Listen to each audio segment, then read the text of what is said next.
귀한 찬양 감사합니다. 우리 한 달에 한 번 우리 주의 중창단 또 앙상블에서 성가대 대신에 우리 찬양하는데 우리 귀한 이 찬양을 위해서 그냥 하시는 게 아니라 한 달 내내 준비를 하시는 겁니다.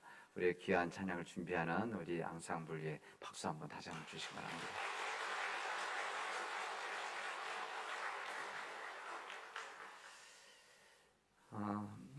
아까 말씀드렸던 선교지 이번 갈 때 세 가지 미션 제 사명이 있었습니다. 한 가지는 헌당 예배 참석을 해서 제가 설교하고 또 우리 교회 헌금을 전달하는 일이었었습니다.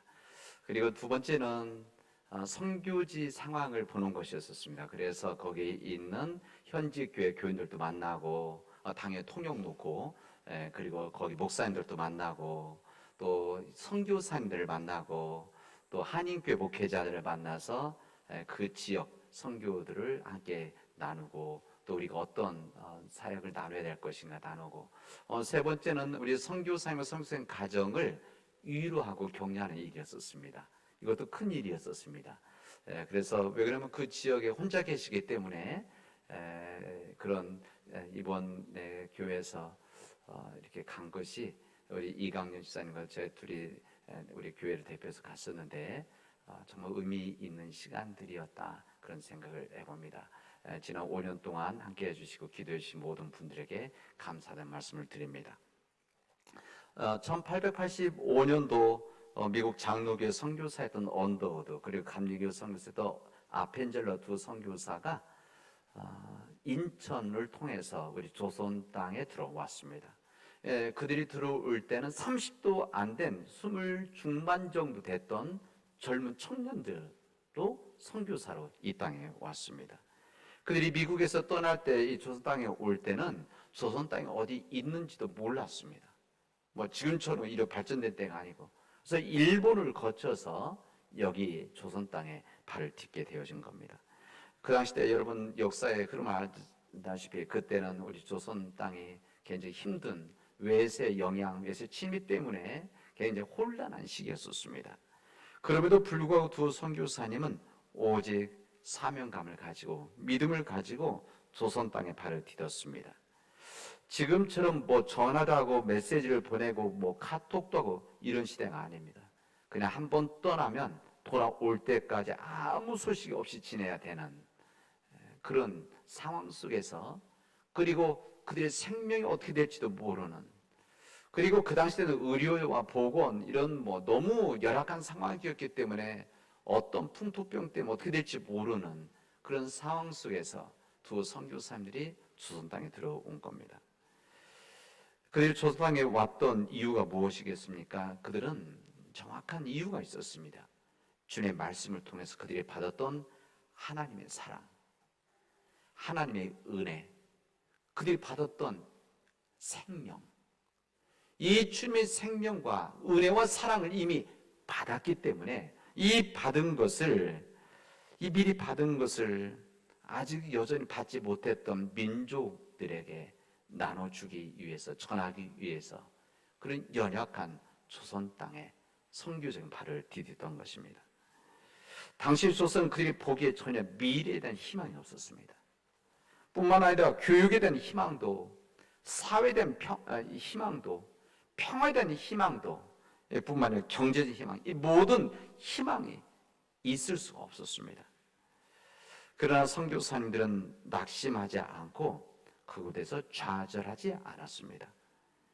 그 이후에 계속해서 들어왔던 선교사님들, 그것은 마찬가지였습니다. 그들이 들어왔을 때 이 조선 땅에 희망이 보이지 않았습니다.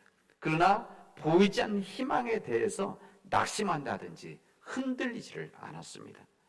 오히려 그런 복음에 대한 생명력을 가지고 있었기 때문에 이 복음의 생명력이라고 하는 것은 이 생명의 빛이라는 것은 어둠이 있을 때 빛이 필요하기 때문에 그 빛을 가지고 이 어둠의 땅에 들어왔던 것입니다. 그리고 몸소 섬김의 삶을 통해서 복음과 생명을 전했습니다. 기록에 보면 어떤 호주 선교사님이 우리 조선에 그때 들어왔는데 들어와서 사역도 시작하기도 전에 풍토병으로 생명을 잃었습니다. 그때 그 소식을 들었던 호주 교회에서 더 많은 선교사를 보내자고 하고 헌금을 했었습니다. 어떤 수녀 선교사님들은 우리나라 의료진도 들어가기 부담스러워하는 이 소록도 이곳에 한센시 병으로 고생하고 있는 그 수많은 사람들을 위해서 일평생을 그곳에서 바쳤습니다. 일평생 그곳에 섬기다가 은퇴할 때 작은 가방 하나 들고 나오는 이 사진이 한번 나온 적이 있었습니다. 그리고 자기 나라로 돌아갔습니다. 왜 그들이 그러했는가? 어떻게 해서 그들이 그렇게 할 수가 있었는가? 그것은 그들이 미리 받았던 하나님의 사랑, 하나님의 은혜, 하나님의 생명을 미리 받았기 때문에 그렇습니다. 그래서 이것을 이미 받았기 때문에 이 감격 속에서 이것을 나 혼자만 누릴 수가 없다라는 마음을 가지고 이 은혜와 사랑과 생명 누리지 못하는 민족들에게 찾아갔던 것입니다. 그 당시에 호남 지역에 들어왔던 선교사님들이 있었습니다. 그 선교사님들이 7분이 들어오셨는데 그 선교사에서 이들의 7 독수리다 이렇게 이야기를 합니다. 이 선교사님들은 전주에다 본부를 하고 군산과 나주 그리고 순천 이곳 선교 본부 통해서 사역을 했습니다. 그때 일을 하다면서 교육에 더 한 사람이 더 있으면 좋겠다. 그래서 선교 본부에 요청을 했습니다. 남장로에 그때 한 명이 왔습니다. 그리고 부인하고 같이 왔습니다. 그 사람 이름은 존 사무엘 리스벳입니다. 그 부인은 이사벨 리스벳이죠. 이분이 오셔서 우리말 서당같이 작은 학당을 세웠습니다. 작은 학당이죠. 전주에다가 세워서 교육을 했습니다. 그 학교가 지금 뭐냐? 신흥고등학교입니다. 그리고 그분이 우리 남원 땅으로 들어왔습니다. 들어와서 여기 계셨던 건 아니지만 순회 선교했죠. 이때 남원 지역 전혀 복음이 전해지지 않았던 이 남원 땅에 와서 복음을 전하고 교회를 세우고 첫 번째 세례를 베풀었습니다. 이분이 누군가면 유서백 선교사. 그러니까 우리 교회 연역에 나오는 유서백 선교사, 우리말로 써있기 때문에. 그런데 이분이 영어 이름은 존 사무엘 리스벳이고 이사벨 리스벳입니다.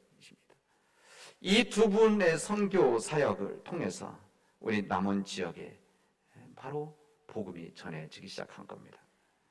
왜 그런 젊은 나이에 그런 연약한 우리 조선 땅에 의료와 보건이 전혀 갖춰지지 않는 불안한 이 조선 땅에 들어왔는가? 그것은 그들이 받았던 하나님의 은혜, 하나님의 사랑이 있었기 때문에 그렇습니다. 오늘 요한복음의 말씀 마지막에는 이렇게 증언합니다. 오직 이것을 기록하면 너희로 예수께서 하나님의 아들 그리스도이심을 알게 하고 그의 이름을 힘입어서 너희들이 그 안에서 그 이름으로 생명을 얻게 하려 합니다. 그랬습니다. 그러니까 요한복음을 기록한 이유는 우리의 복음서를 전해준 이유가 있다는 거예요. 왜 그 이유가 뭐냐? 예수 그리스도께서 하나님의 아들이시고 우리를 구원하신 그리스도이시다. 이것을 사람들에게 알리고 그리고 이 예수 그리스도의 이름으로 사람들에게 풍성한 생명의 삶을 살기 위함이라는 것을 우리에게 알려주십니다. 이게 바로 우리 복음을 전한 가장 근본적인 이유입니다. 복음을 전한 전도자들, 그리고 복음을 전한 선교사들, 그리고 선교사뿐만이 아니라 목회자들, 그리고 모든 믿는 사람들이 복음을 전한 이유가 무엇인가? 복음의 알맹이가 바로 이겁니다. 하나님의 아들, 예수님은 하나님의 아들이시고 우리를 구원하시는 분이시다. 어둠 속에 살고 있는 우리들을 빛으로 인도하셔서 그 빛된 삶을 통해서 우리가 새로운 삶을 살게 하시고 우리들을 통해서 이 땅에서 풍성한 생명의 삶을 살기 위함, 이것에서 복음을 전했다는 겁니다. 우리가 복음을 전한다는 것은 무슨 다단계처럼 멤버십을 사람들, 회원들을 끌어모으는 교인들을 만드는 일이 아니라 그것도 포함되어 있을 수 있죠. 그러나 더 정확한 복음을 전한 이유는 바로 여기에 있습니다. 우리 예수님께서 하나님의 아들이시다. 그리고 이 세상을 어둠 속에서 우리를 구원하실 구원자이시다. 그리고 그 예수로 인해서 우리가 참 생명의 삶을 살게 하는 것이다, 이것이죠. 예수님을 그리스도를 믿는 모든 사람들은 이 믿음을 가지고 복음의 알맹이로 살아가는 사람들입니다. 그리고 이것을 세상에 알리려고 하는 사람들입니다. 이것을 우리는 전도다 이렇게 이야기하죠. 이것을 더 넓은 의미에서는 선교다 이렇게 이야기를 하는 겁니다. 예수를 믿는 사람들은 바로 이런 일에 우리는 부름을 받은 사람들입니다. 이 혼자 부름을 받은 것이 아니라 하나님의 이 큰 일들을 위해서 공동체가 부름을 받았는데, 바로 공동체가 무엇이겠습니까? 바로 교회입니다. 우리 교회는 복음을 전한다는 것이 무엇입니까? 우리 예수님이 하나님의 아들이시고 그리스도이십니다. 바로 예수 그리스도만이 우리를 구원하실 주님이십니다. 나도 믿고 내가 믿기 때문에 너무 감격스러워서 감사해서 이것을 세상 사람들, 모르는 사람들에게 전하는 것이죠. 그리고 이런 복음을 전하는 걸 통해서 그 사람이 정말 참 생명의 삶, 풍성한 생명의 삶을 누리기 원하는 간절한 마음으로 전하는 것입니다. 우리가 받은 사랑과 생명을 우리 동네에서, 우리 남은 지역에서, 우리 이웃들 속에서 전하고, 어떻게 보면 우리 민족에게 전하는 것 아니겠습니까? 그리고 우리 민족보다 이 복음이 전해지지 않은 이 어려운 지역에, 복음을 받아들이지 못한 지역에 우리 선교사님들을 통해서 지금 이 복음의 알맹이를 전하는 겁니다. 예수님이 하나님의 아들이십니다. 진정한 우리의 구원자이십니다. 주님의 말씀만이 이 세상을 구원할 수가 있습니다. 그리고 예수 그리스도만이 우리의 참 생명입니다. 이것을 전하는 것이죠. 5년 전 중남미 과테말라에, 이 과테말라 선교를 위해서 우리 장용수 선교사님을 우리가 파송을 했습니다. 지난 5년 동안 이 도시에서 한 1시간 이상 떨어진 아주 시골 마을, 지금 한국 시간 한 50년대, 60년대 정도의 문화더라고요. 정말 도시는 좀 달랐습니다. 그런데 이 지역이 굉장히 더운 지역인데, 그래도 감사한 것은 해발 한 1400, 1500 되기 때문에 굉장히 높죠. 그래서 사실 제가 코피를 한두 번 흘렸습니다. 이게 원래 높은 지역에 가면 그렇습니다. 그 대신 덜 덥더라고요. 건조해서. 그래서 좀 지낼만 하더라고요. 그래서 모여 산 이유가 있었습니다. 어쨌든 그 지역 시골 마을, 그저 혼자만 아시안, 한국 사람이죠. 한국 사람이 아니라 아시안 한 명 있는데, 그 지역에서 선교사님이 한 20여 개의 그 교회들, 그 현지 교회들을 돌아다니시면서 협력하고 선교하고 연합하고 교육하는 일들, 그리고 이 모든 일들을 위해서 필요하기 때문에 교회를 이번에 새벽교회라는 이름으로 그 선교센터를 지었던 것입니다. 제가 가서 보니까 정말 고생하고 수고하시더라고요. 그리고 무엇보다도 외로움이 있을 수밖에 없는 상황 속에서 잘 견디고 있는 것을 보았습니다. 이거 혼자 있기 때문에. 이 모든 일들 한국과 또 미국에 있는 교회들이 지원했습니다. 우리 교회만 지원해서 절대 되지 않습니다. 우리 교회 사실은 전체 비율 크지는 않습니다. 그러나 여러 교회들과 또 우리 교회에서도 헌금하지만 우리 교회인들 중에 개인적으로 헌금하시는 또 우리 교우들이 있고, 또 미국에 있는 또 교회들이 헌금을 해줘서 이번에 모아져서 건축이 되어진 것인데, 저는 그것을 보면서 이 모든 일들, 인간이 했지만, 인간을 통해서 했지만 이 모든 일들은 하나님의 역사였다. 하나님의 은혜가 아니면, 하나님의 역사가 아니면 이룰 수가 없었다 생각이 되죠. 우리 장성교사님 오늘 이 설교 다 듣고 계십니다.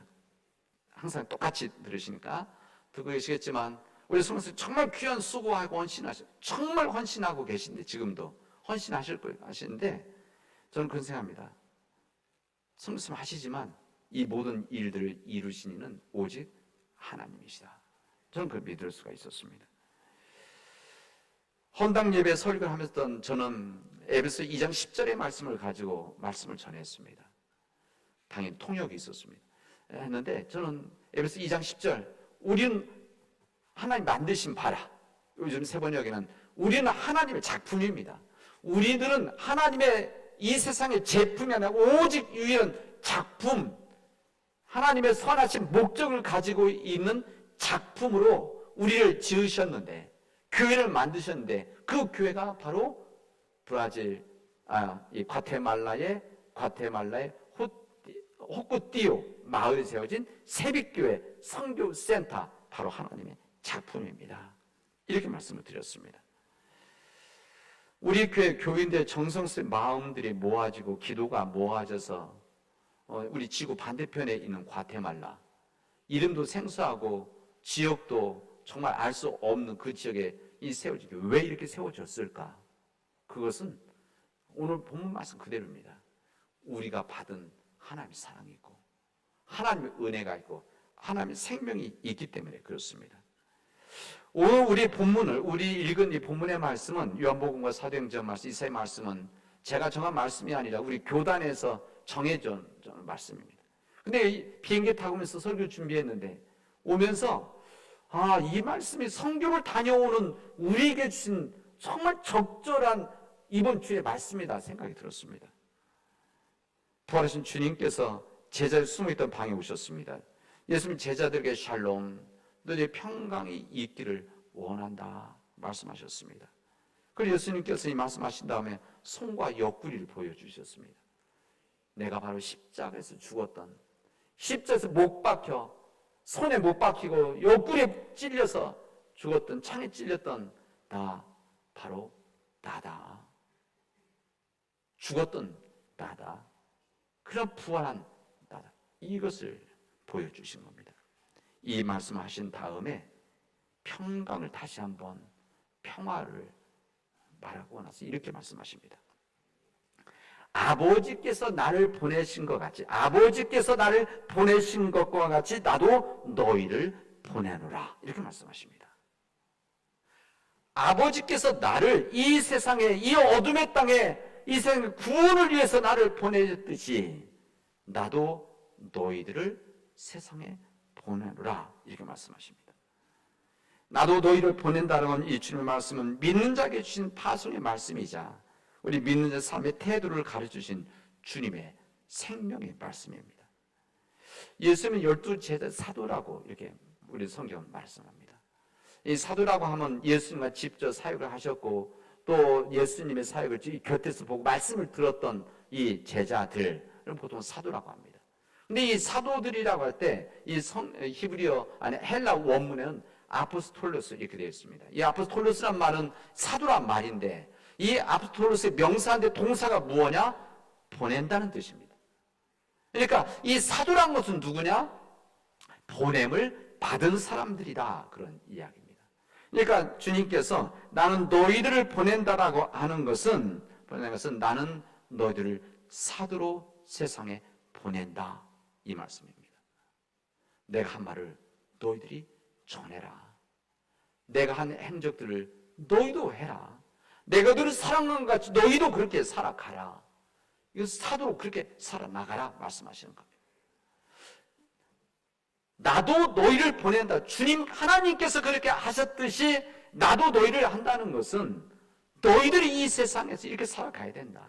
그래서 예수님께서 단순히 거기 있던 이 제자들에게 주신 말씀이자 주님을 예수 그리스도 믿고 있는 모든 사람에게 주신 주님의 말씀입니다. 나도 너희를 보낸다, 이 말씀입니다. 나도 너희를 보낸다. 여기 사도들을 보냈던 것처럼 여기 장효수 목사 나도 너를 보낸다. 오늘 기도하신 선정식 장로님에게 나도 선 장로님을 세상에 보낸다. 여기 오늘 성경 봉독하신 우리 임사님을 세상에 보낸다.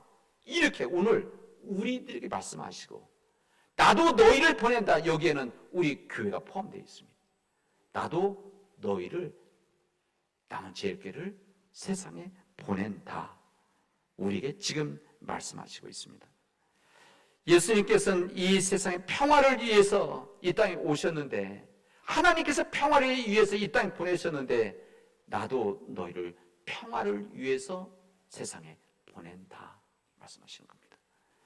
하나님께서 예수를 이 세상에 빛으로 보내신 것처럼 이 어둠 속에 있는 세상에 나도 너희를 그렇게 어둠 속으로 보낸다 말씀하시는 겁니다.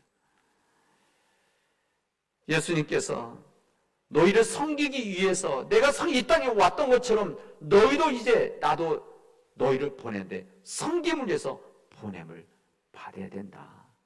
이렇게 우리에게 말씀하시는 겁니다. 사랑하는 우리 믿음의 교회 여러분, 우리가 5년 전 장수 선교사님을 과테말라에 보내고 또 5년 전에 유현도 선교사님을 브라질 보냈습니다. 그리고 최근에 이광현 선교사님을 인도에 보냈습니다. 이 보낸 일들은 우리가 보낸 것이 아닙니다. 당회가 결정해서 보낸 것이 아니라 재직들이 결정해서 보낸 것이 아니라 선교부에서 결정해서 보낸 것이 아니라 누가 보낸 겁니까? 주님이 보내신 겁니다. 주님 몸된 교회이지 않습니까? 주님 몸된 교회가 보낸 주의 종들입니다.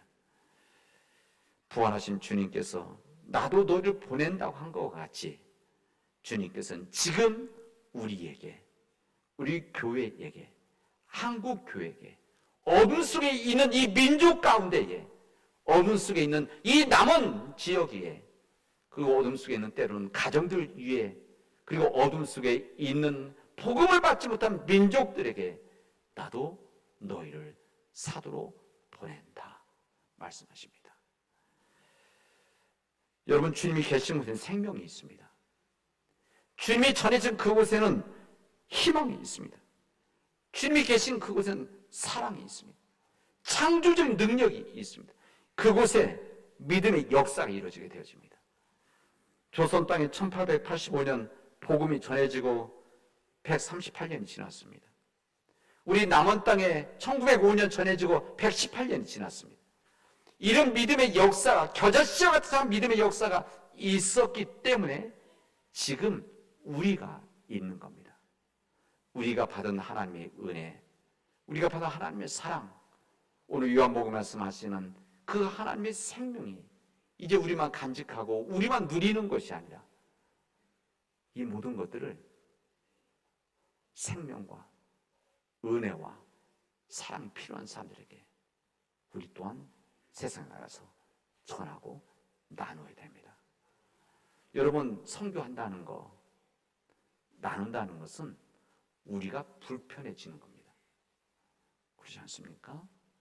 우리가 불편해지지 않으면 나누는 것, 이것은 안 되는 것이죠. 우리가 힘들 수도 있습니다. 우리가 이럴 수도 있습니다.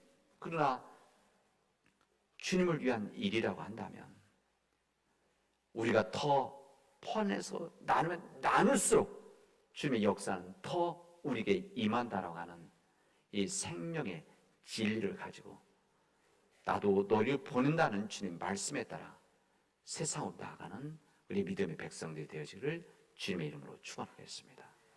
기도합시다. 은혜가 풍성하신 하나님 감사합니다. 사도 바울이 우리에게 고백하듯이 만유의 주 되신 예수 그리스도 말미암아서 진정한 화평의 복음을 전하는 믿음의 교회가 되어질 수 있도록 하나님께서 역사하여 주시옵소서.